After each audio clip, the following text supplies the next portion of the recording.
Algebra The Basics. What separates algebra from all the previous math you've learned? It's the use of variables. So what's a variable? It's a letter or it's a symbol that represents an unknown number. So an algebraic expression is a combination of numbers and variables using the operations add, subtract, multiply, divide, as well as powers or roots.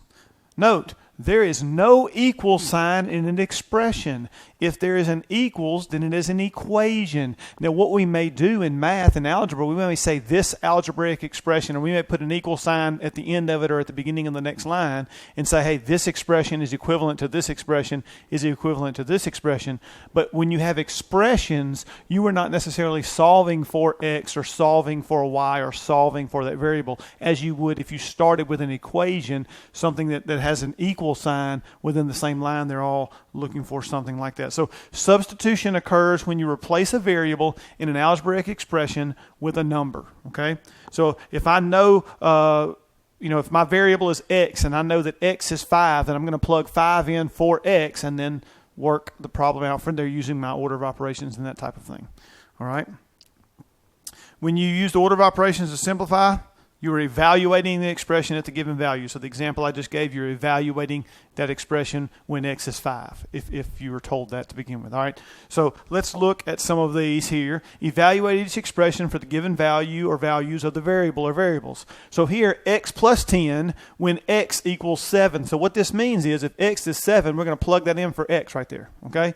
So we're going to say, okay, let's plug in 7 here plus 10. And what I like to do a lot of times is put my substitution in parentheses. Here it's not necessary, but it may be necessary depending on how big the problem is and what else is involved. Here it's not necessary, but if I substitute 7 for x, okay, I could just rewrite it 7 plus 10. Now again, this step is unnecessary with the parentheses on this problem. But again, the habit of doing this, that way when it is necessary, you have it there. And that's going to be 17. So we simplified it, okay. We evaluated it. We evaluated the expression for the given value. The given value here was 7 for x. So let's look at the next one. 8y. 8y is the algebraic expression. Okay. When y equals what? 2. So we're going to take 2 and plug it in for y. Now, what does it mean in algebra when you have a number beside a letter like this? 8y. Is that 8 plus y? No. Is it 8 minus y? No, because there'd be a plus or minus there. Is it 8 times y? Yes, and if it was 8 divided by, right, it'd be a fraction line or division symbol. So when you write a number by a letter in algebra, it means to multiply. So 8y. This means 8, and then here, it's a good thing to use parentheses because you're multiplying. Now, you could also say this is 8 times 2, but you need something there. We don't use an x for times in algebra. If you wrote this, that's not right. No, we don't do that, all right? We're not going to write that, okay? We're going to write 8 with a dot, 2, not point. You know, the dot's in the middle, right? Not at the bottom like a decimal. 8 times 2 with a dot or with parentheses here, and that's going to be what? 16. That's going to be 16. So 8 times 2 is 16.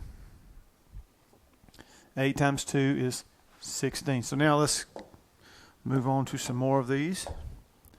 X minus 15 when x is 19. So here, again, what am I doing? I'm taking x is 19 and plugging it in, 19 in for x, right? So, again, I don't necessarily need the parentheses, but just for the habit of when I substitute, I use parentheses. Okay? Again, that is totally unnecessary on this problem. But I'm going to work these all the same way, and then you can determine when maybe it is and isn't necessary. 19 minus 15, as you practice them. Practice is uber important in math. It's not a spectator sport. So 19 minus 15 is 4, right? You have different signs. You subtract, keep the sign of a larger number, that kind of thing. So let's look at the next one. 36 divided by or over x. We might say over, but that's division. That's divided by when x is equal to 9. So we take x equals 9 and we're plugging it in for x there, right? So we're going to say 36 divided by, and I'm going to put that in parentheses. It doesn't have to be on this one, but again, doing this the same way each time. So it's 36 over 9. And how many times does 9 go into 36? Well, 4 times, right? And that's exactly 4. Now, sometimes it doesn't go exact, right? It doesn't have to go perfectly into that number. But here it does. So the answer is no longer a fraction. It's just 4. You could say 4 over 1, but that simplifies to 4. We never leave an answer over 1. We might think about it over 1, but we never leave it over 1. So then 5 and then parentheses m plus 7 when m is equal to 2. So here, m is 2. We're plugging that in for m. So what we're going to do here is we're going to say 5 parentheses and then in parentheses again, I'm going to put 2 plus 7. The 2 in parentheses again. Now it doesn't have to go there. That's just what I'm choosing to do. So this is really 5 and then 2 plus 7, right? Get rid of that parentheses right there. And now the order of operations tells me to do what? Do I do 5 times 2 or do I do 2 plus 7? I do 2 plus 7. I know it's adding and we do multiplication first, but not when it's in parentheses. Please excuse my dear Aunt Sally, right? Because she's crazy, okay? So please, the P means parentheses. So inside the parentheses, if you have parentheses, you actually follow the order of operations again inside there. So here, the only thing to do inside there is 2 plus 7. So because it's in parentheses, so this is 5 times 2 plus 7 is 9. And then we do 5 times 9 and gives me what? 45. So that final answer there is 45, okay? So we have to substitute the 2 in for m. Then because it's in parentheses, we do 2 plus 7 and get 9. And then we multiply 5 times 9 and get 45. Now the next two, I just want to talk about division and when zero's involved. So I can give you an example of each one. So p over 7 when p is equal to 0. So we're plugging this in for p, all right? So this is going to be 0 over 7. What is 0 over any other number? 0 over any non-zero number is always 0. Remember, fractions are part of the whole, right? So you can have no parts of 7. If I cut the pie into 7 pieces and I eat all 7 pieces, how much is left? There's none left for you because I ate all 7 pieces, right? That was nice of me, wasn't it? No, it really wasn't. Okay.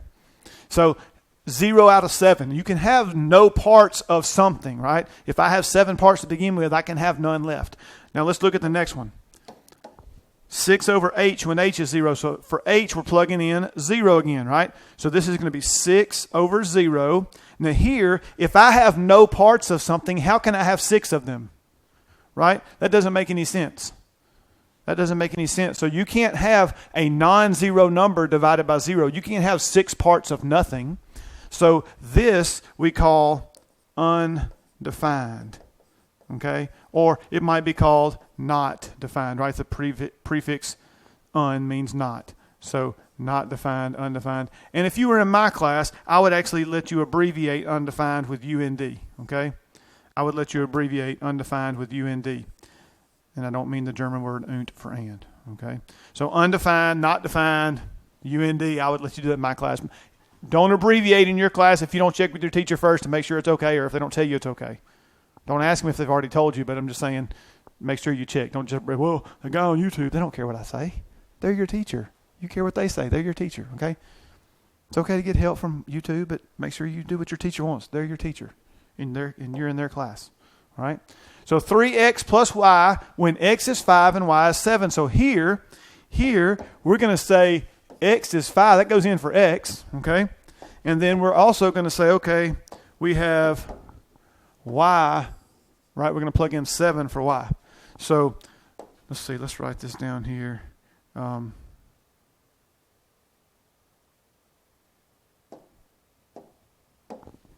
going to say 3 times something plus something, right? Well, the x is 5, right? That's what goes in there. And then y was what? 7. So 3 times 5 plus 7. Well, let's see. What do I do now? Well, 3 times 5 comes first. Let's multiply. This is not in parentheses like order of operations. In the parentheses, there's nothing that can be done with those two single numbers. So then you go to multiply before you add. 3 times 5 is 15 plus 7, which is 22. Okay? So 3 times 5 plus 7, 3 times 5 is 15. 15 plus 7, 22. All right? And then here, 50 divided by C minus 14 divided by D. It looks awful with all these fractions, but I made this one work out nice for you for the most part. C is 10. That's going to go in for C. All right? And then D is 7. It's going to go in here. Okay? So it's going to make we're going to say 50 over something minus 14 over something else. And what goes in here? Well, For C, we're going to put in 10. And for D, we're going to put in 7, right? So this is going to be 50 over 10 minus 14 over 7.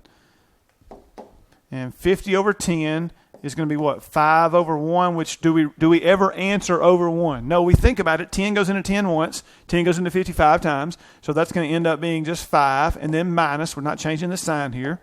And then 14 and 7. Does 7 go into 14? Yep. 2 times, and 7 goes into itself once. And again, if you have a number over 1, do we leave it that way? No. We write it what? 2. Just 2. Good old 2.